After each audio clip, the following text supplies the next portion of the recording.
যারা আমরা ঢাকা থাকি, তাদের প্রতিটা মানুষেরই উচিত এরকম গ্রামে আসা এবং ফ্রেশ বাতাস খাওয়া, এরকম সবুজের মাঝখানে সময় কাটানো।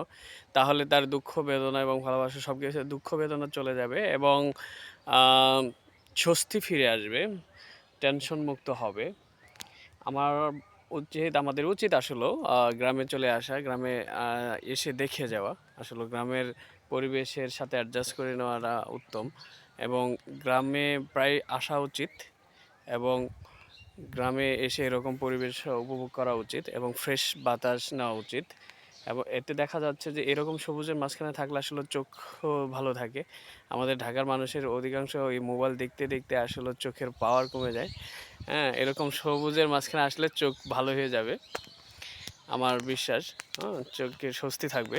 যেমন আমি যেদিকে তাকাচ্ছি চোখ মনে হচ্ছে যে আমি তাকিয়েই থাকি, এরকমই মনে হচ্ছে।